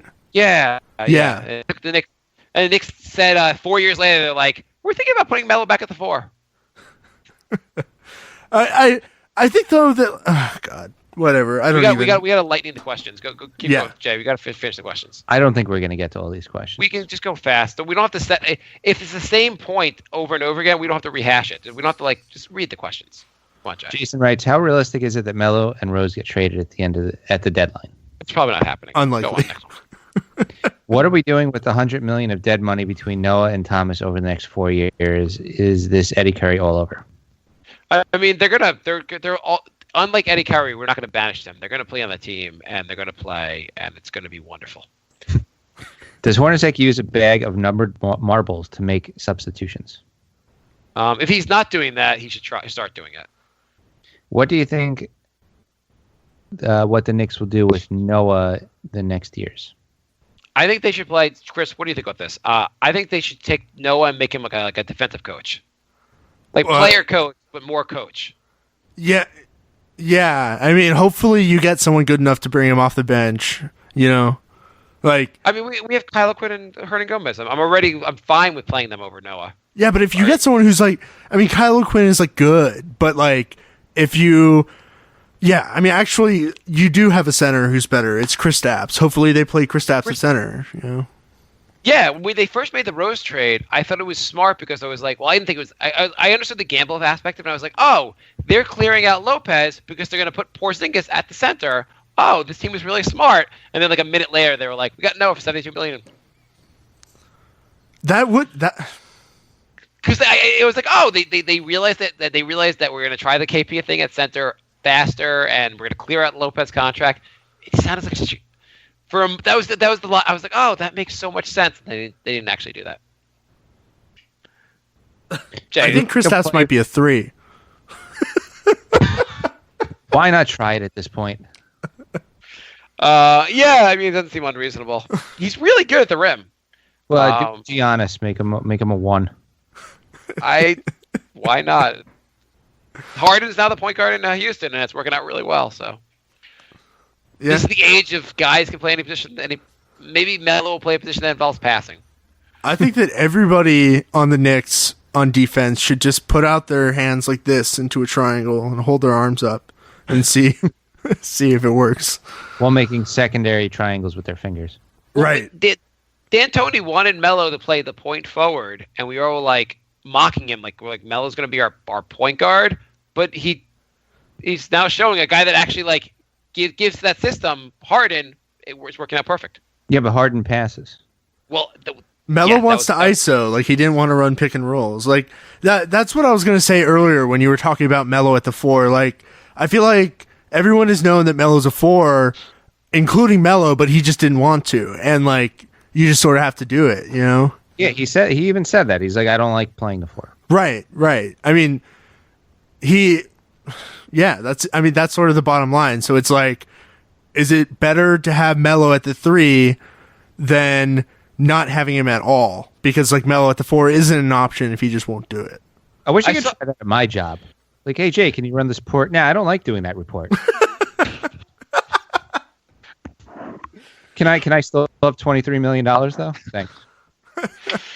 I mean, it's damn absurd. I mean, I saw something somewhere. Someone posted. It was something like the Melo's plus minus when he plays the 4 versus the 3, and it was something like it's a plus some absurdly high number when he plays the 4, and some absurdly negative number when he plays the 3. Yeah. I mean, it's baffling. And well, I don't want to play the 3. Well, I don't want to play defense. Well, I want to save all of my energy to score 28 points tonight on 27 shots. Okay, well that's worth it to us. I got to build my brand so I can get into the sequel to a Ninja Turtles movie. Yeah. Bruno writes, should we make a play for Brandon Knight? Could be a cheap get for us and a lot better than our point guards. Can you get him for cheap? Why would we be able to get him for cheap? Well, I mean, there was a Knight Rubio rumor going around. Yeah, Rubio's still a functional player. Who are we going to trade? Rose is functional in the literal sense of it, I guess. I'll take Knight plays defense. Sure, why not? I mean, the long answer to this is that in a free-flowing offense, Brandon Knight is awful. But when he was good in Milwaukee, it was because Jason Kidd called every play, so he didn't actually make decisions. He just had plays called, and He's good at executing someone else's decision, but his decision will always be to just dribble and be an idiot. So he'd fit in well here. I mean, like, no. I mean, yeah, no, I'm just saying, like, with our dysfunction, that's what we'd, like, he'd play like how you're describing. Yeah, I mean, I guess that's an argument against getting. I think the Knicks should get rid of the Calliope that they play during the games and just replace it with the Benny Hill soundtrack. Yeah. Chris, have you heard of Benny Hill? I don't. It doesn't spring to mind immediately. It's okay. Look it up on YouTube later. You'll think that what Jay said was funnier if you look it up on YouTube. Oh yeah, I feel like I know what that reference is somewhere, but like I recorded a podcast right before this, so this is hour 3 on the microphone for me. You know? We'll wrap it up soon. Much like Knicks fans, he wants to kill himself. We're almost done with questions left for the Facebook. I'll go with the Facebook questions fast. Jay goes lightning round. It takes forever. Oh, okay. That's all right. Yeah, it makes sense. It's funnier to see also with people running around really fast. But yeah. Right. Any tips to stop watching Knicks here in the UK from 12:30 a.m. until 2:30 a.m. because I go to bed gutted every time. There's a lot of good shows on Netflix that won't gut you. Yeah, I mean, I'm watching Justified right now. It's very good. You could watch better teams. Yeah. I mean, they probably don't get MSG over there because I was saying the Knicks in 60, you turn 2.5 hours of pain into 60 minutes of pain. Yeah, Knicks in 60 sometimes is more fun to watch than the actual game because like at least they cut out the they just make it less time of misery. Yeah. Yeah. And you know what, the great thing about watching Knicks, sometimes I'll watch Knicks in 60 after I've already watched the game and I know the outcome and it doesn't really make any difference knowing the outcome. It's like you know the outcome when you're watching the game live. And last Twitter question. Austin writes, what is wrong with Porzingis and is he better overall player than Jokic? His Achilles. His Achilles is what's wrong with him. I think he's really injured. Let's go to Facebook questions. We're almost done here, Chris. Ralph writes, why the hell didn't Willie play last night? Santiago writes, I think there's some sense of Willie, like they want to limit his minutes and not play him on back-to-back nights. Yeah, I mean, he's the old age of 20. And on the first night of a back-to-back, he played the huge amount of minutes of, I think, 22 minutes. Yeah. So I guess he wanted to rest a guy like that. I think it was the wrong call. I don't think it was the right decision, but, you know, who knows why anyone makes bad decisions. Maybe Hornacek grew up in a dysfunctional family. I don't know. Maybe the Knicks are avid golfers and think the scoring system is the same. Oh, yeah. He didn't play Billy because Hornacek was neglected as a kid.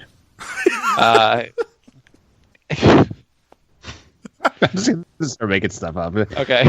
Yeah, it's because he had a neighbor named Billy who used to beat him up and take his lunch money every week, and he's sort of projecting, you know? He had a dog, Billy, and his stepdad hit the dog. Willie actually wasn't in New York. It was his term with Derek Rose's family in Chicago. Maybe Derek Fisher slept with his wife named Billy. Derek Fisher called his wife Billy when he was sleeping with her. Yeah. I think we got it, guys. Okay. Santiago writes, what's the point of being a Knicks fan? I'm about to start an emo band writing songs about the misery, anxiety, and pain of being one. Jason writes, what did we do to deserve such an effing train wreck of a season? Or should I say lifetime of misery being a fan of this franchise? What did I do? No spell check, please. Rob writes, what pick can we realistically tank down to? I'm thinking 5th. And which player should we be targeting in the draft? Do you think the NBA should just give us the first pick? Like Cleveland, they gave a bunch of the first round picks to. Would the NBA give us the first pick? Is the NBA going to say? Well, they did it before. That's how you got Patrick Ewing. Yeah. I mean, but we haven't got a chance to be given it in a long time. Yeah. Like, can the NBA say the Knicks are such a goddamn embarrassment? It's too dysfunctional for us. We have to give them a good player. I think you talked about this one time, except it was like the Knicks should have more money to sign people. It's like a handicap thing, right? Yeah, that'd be good too. Yeah. It's not fair that the Knicks get the same amount of money to spend as other teams because they just don't know how to deal with it. Right. There should be no salary cap, and the Knicks will make wildly outlandish signings, but they'll keep making them. Like James Dolan will spend the money, so it'll be like Drew Holiday this offseason is going to get an $80 million a year contract, and he'll have to take it because it's $80 million, right? Yeah. Yeah. LeBron James will be like, I wanted to re-up with the Cavs, but James Dolan offered me Cablevision. I mean, I guess I take over a giant corporation. Okay. Yeah. Rob writes. Tristan writes. What players should the Knicks target? Oh, let's make a quick prediction. What pick will the Knicks actually get? 10th. Yeah, I'm gonna say they do just good enough to piss us off. Let's say 11. Yeah, that sounds about right. I mean, you still might get like Malik Monk. I don't know. I think that everyone the Knicks would want are probably going to be picked by then. So it's like if you get the 8th pick, you might as well have gotten like the 30th. Like it just doesn't matter. I'm pretty certain the guy picked right before them will be in the Hall of Fame. Tristan writes, what player should the Knicks target in the mid-first round since they will inevitably win just enough to miss the playoffs? We have a lot of time for the Knicks to suck, so let's not talk about the actual college players right now.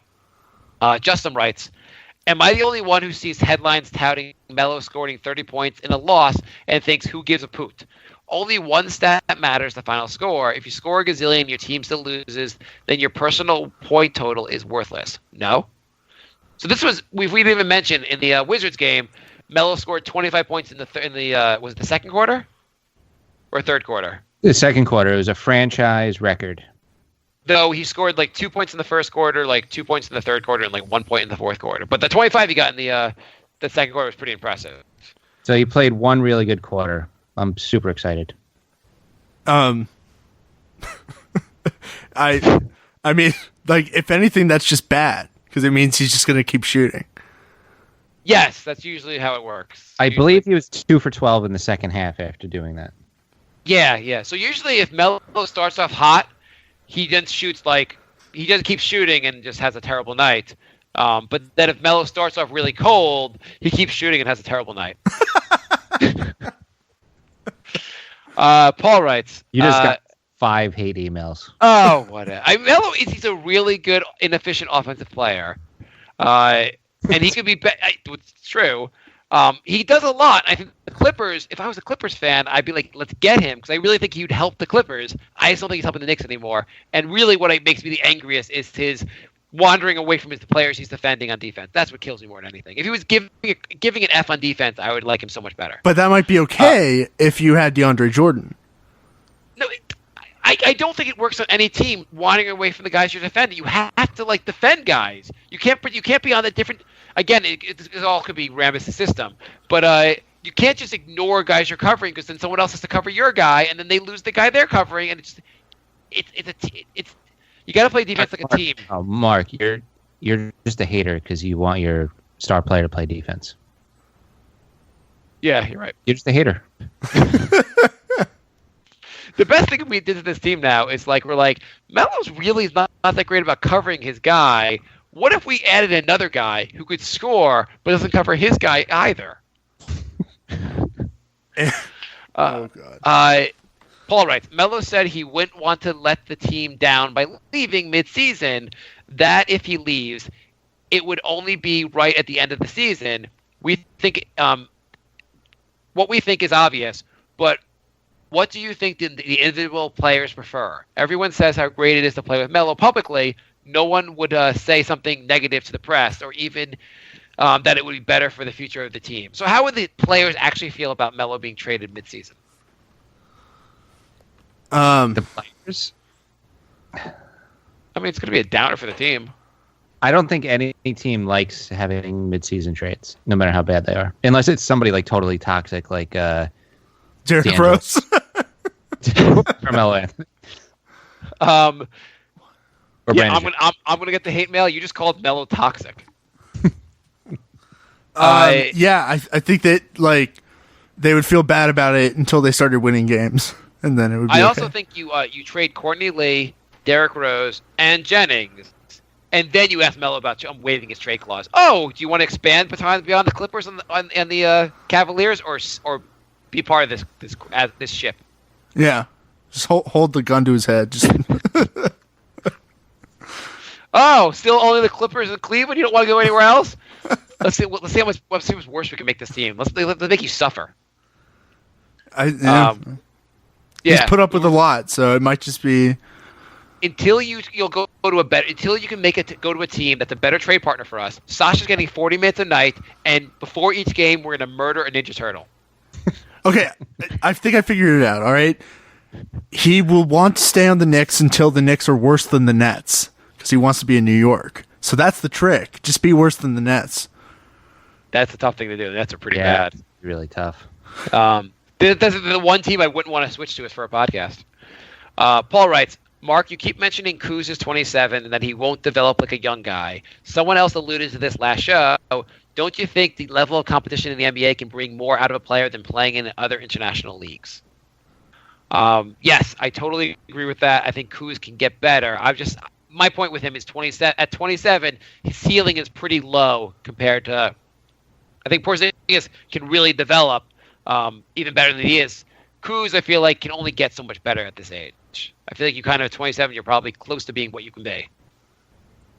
Well, he's basically at his physical peak, whereas Porzingis has years of body development as well. So that's the difference. Chris, have you watched Kuz at all? Have you seen him? Have you watched the Knicks enough to really watch him? Yeah, he's okay. Do you think he's 27? This is his first taste of the NBA.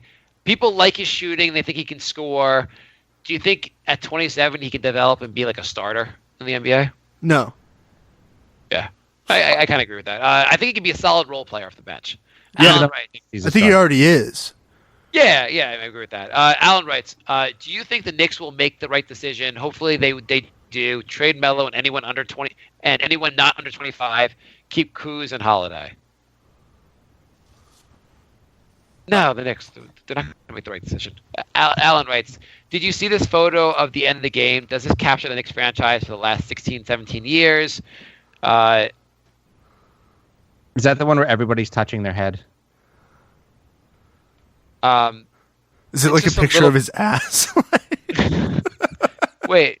No, there's one picture of Melo sitting on the bench looking dejected, and like every single person in the crowd is just touching their head in disbelief. Yeah. No, this one's Melo, and this seems like a little kid in the background who seems to be touching Melo's back. Oh yeah, he like went up to Melo and was like, "It's okay, good shot." After he missed the shot. It'll get better for this franchise. I'm 8 years old. I'm pretty sure we have lots of good things ahead in my future. I mean, it's not like we're going to be bad for like 20 years, right?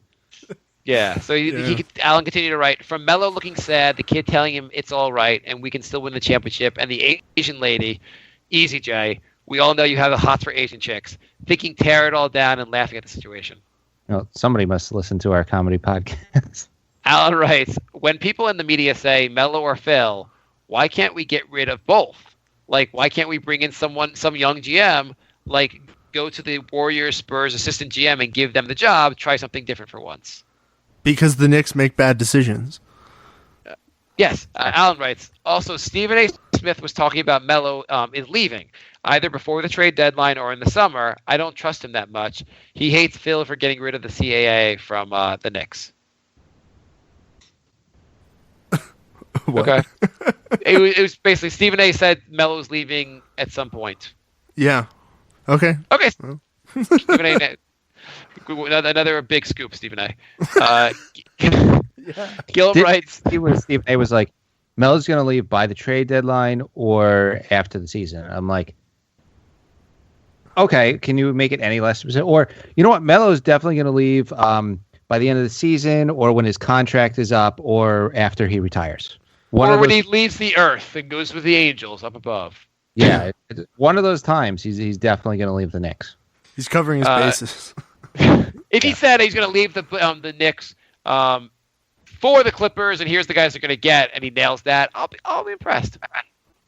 Gil, let's say salaries worked and everything. Would you trade Melo just for the rights to swap picks with the Celtics, who have the right to swap theirs with the Nets, so the Knicks would get the best of the Nets picks and the Celtics picks? Yep. Yeah. Yeah. Gillum writes, what is the most ball-stopping and ball-moving lineup the Knicks do? I can't even do this question. Sorry, Gillum. Gillum writes, to which players would you compare Rose based on his production and performance of the season? What kind of contract do the players have? We're getting near the end of the show. We should have read your questions earlier. Gillum writes, if we went young and draft picks, which vets from the current roster would you be more inclined to keep to teach the mentor the young guys? Cock. I mean, Cock's not even that old. He's got the beard. But, yeah, we should. All the young guys should learn as much as possible about Cock. I think Noah probably offers some value as mentoring young guys. There has to be something we can get out of this damn contract. How to make Kevin Garnett really mad? I mean, how to piss off other teams? Yeah. He was the defensive player of the year. He was good for a while. He was a good passer. Gillum writes, if I remember well, the Knicks used to be 4-1 in games decided by 3 points or less. Now, according to the ESPN, it's 4-6. So it's been 0-5 lately. What are they doing differently? Was it a fluke? One thing the Knicks are doing differently is getting screwed by the refs. I think the end of games are just always fluky for everyone, and recently it has not worked out for the Knicks. The trick is to be up by 10. Usually in those games, you don't end up winning them all. Usually, if you're 4-1, you're usually going to return to the you're going to return to the mean. You're going to lose a bunch, and then Steven then starts trolling us with, "How do you guys feel about Embiid?" Steve, this is the one in Canada. Steve said, "How do you guys feel about the Sixers? Last episode made me feel vindicated as F. Enough to forgive Jay all his BS." Steven writes, "Thanks for removing the ads." Did we remove the ads? No. I don't know. You should play an ad now, though. As long as he thinks we don't have them, then that's fine. Oh, he lost his mind. Our superfan Steven lost his mind because we had an ad. We had ads to start the show. Why? And he's called because the sellout. We're going to sell out into nonstop. It's going to be like 9 minutes of ads for every 1 minute of content. We should put an ad here. I'm going to put an ad here. Do it. We had a theory with our other podcast at some point where we would just start advertising something and eventually the company will start paying us. We'll be like, this segment brought to you by Buick, and just eventually Buick sent us money. Yeah, maybe. Evan writes, last question. The Knicks having a winning season could have really made up for Trump. Now it's like getting 2 kicks in the balls simultaneously. Well, it's more like getting a kick in the balls and then getting another one later. Because, I mean, getting at the same time, it's like you're already being kicked in the balls. Steven's response was, LOL, what an effing cuck. I don't think cuck's a curse. Or Trump's based as F. Good, I'm glad we're getting to all this content. Okay. Okay, I got nothing to add. Just like the Knicks have nothing to. So, I have nothing. The Knicks obviously are not going to keep having these. Something has to change. They're not going to keep losing 2 points because the refs screwed them. The story has to change a little bit. What next bad thing's going to happen in the Knicks land? I mean, we've been pretty Kristaps healthy. is Achilles. Come on. It's got to be an injury. Are you going to make us kill ourselves? Yeah. It's got to be an injury. Yeah. I mean, this is what the team looks like healthy. That's the most disappointing part of it. It really has not been injuries that have killed our season. The injuries have not been the one thing we thought would derail our season.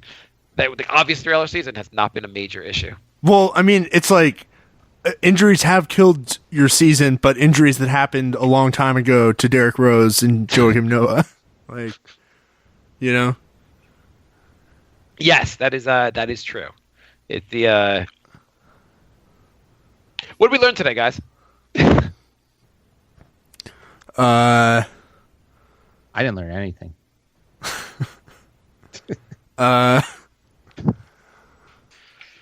It's a tough. What We did Nick- learned that this episode was almost exactly the same as last episode. What has Phil learned in 3 years? Do you think if you ask Phil, like, do you think Phil is just like he thinks the biggest issue with the Knicks right now is that they're not going strong enough in the triangle? Probably. I think he's just so high he has no idea anymore. What if you found out that he's had the reason him and Jeannie broke up is that Phil already has dementia? That'd be tragic. Like, that would be genuinely sad. But It would be like he like legitimately thought we were getting Derrick Rose mid MVP season. no, I'm saying, like, I think he's like on a vision quest, right? And he thinks that he's like giving like tokens to like magical dolphins, but he's actually handing bags of money to Joakim Noah. Like, he took like a ton of peyote and it still hasn't worn off. yeah. He just, yeah. One day he'll come back. That explanation would make so much more sense. Yeah. Maybe he thinks none of this happened yet. He's going to wake up one day and be like, holy crap, I got to start thinking about what I'm going to do with the Knicks. Maybe Phil Jackson's the only one of us who isn't high, and the Knicks are actually really good, and we just think that they're bad because we're high.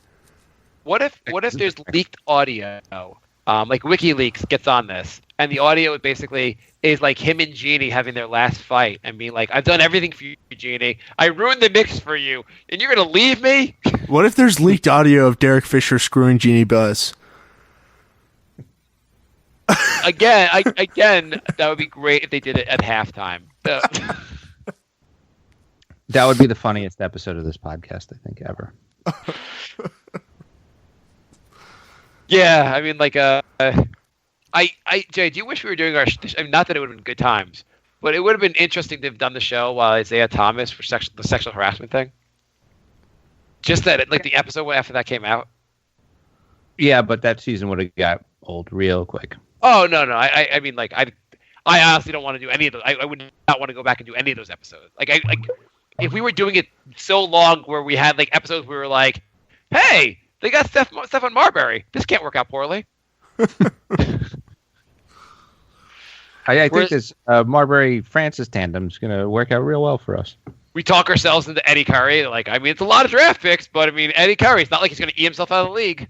Yeah, I mean, he's only got like 2 small holes in his heart. I mean, he's dominating in like Vietnam or wherever he's playing. Is it? I hear he's playing somewhere in South America, and he's huge. He's like 300 pounds, I think. Oh, he was like over 350 when he was on the Knicks. Marbury has a statue in China. Yeah, he does. Yeah, I think Marbury. Have you guys seen that Marbury video of him eating a jar of Vaseline and sobbing? Yes. I've not, but Yeah. How did you miss that? I'm sorry. Jay asked how he missed that. That was like the most viral thing. When was that? That was That was right like after he left. 3 years ago, I think. Yeah, he had like a complete breakdown. Yeah. Anyway, anything else you want to talk about, Chris? I know you're on like hour 5 of podcasting. Well, I think like Phil Jackson, I've transcended this mortal plane, and Chris, we have 50 more questions on Pinterest. If you want to hit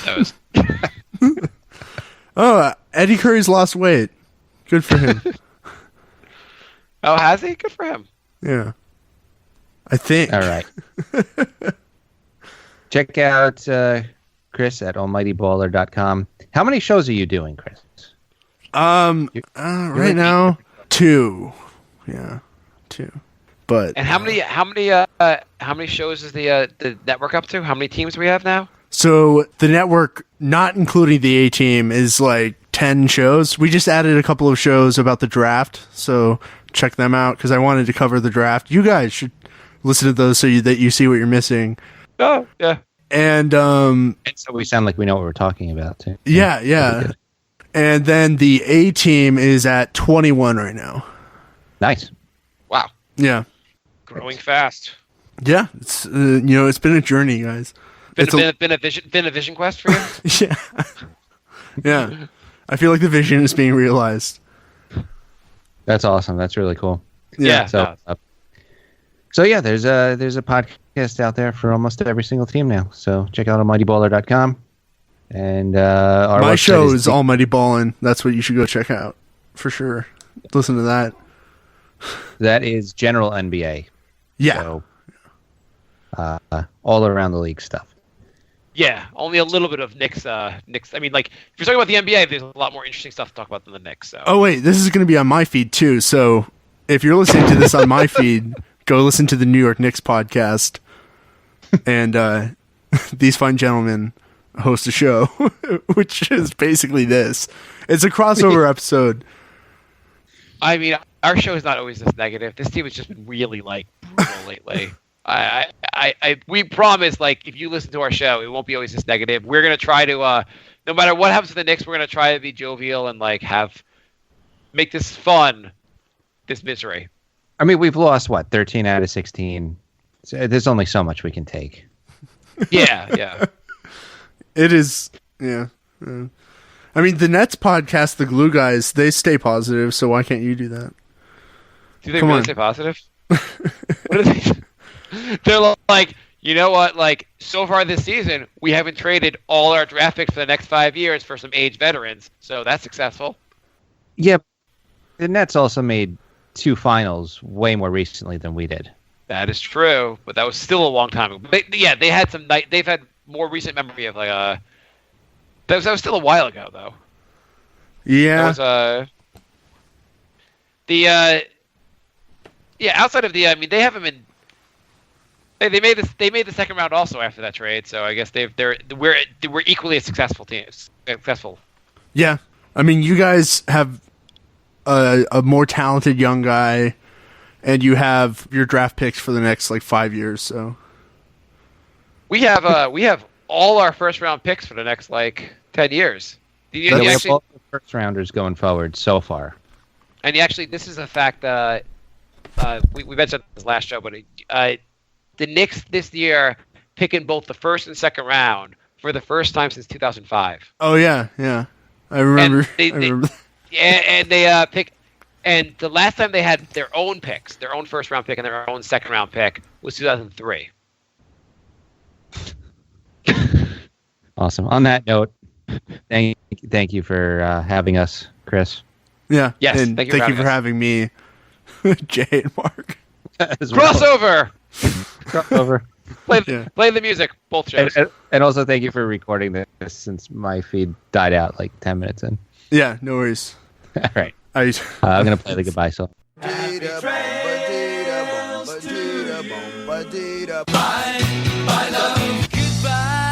everybody. Goodbye. It's all over. Goodbye. It's time to go. This is the end. Say goodbye. You better go away. I'm gonna leave you. It's the end. Goodbye. Goodbye. Just leave me alone. Feels so good to say goodbye. I'm sick and tired and I'm saying goodbye. Goodbye, girl. Goodbye, goodbye, goodbye, everybody. Yo, everybody get up! Everybody get up! Everybody needs to understand that I'm more than simply a hype man for this rap group, just like Geico is more than just a company that can save you money. Geico also has fast and friendly claim service, so they can help you when you need it most. And while I do love being a hype man, I also love reading for children's audiobooks. Like Little Bo Peep, she lost a sheep, and she don't know where to find them. Yo! Geico. Expect great savings and a whole lot more.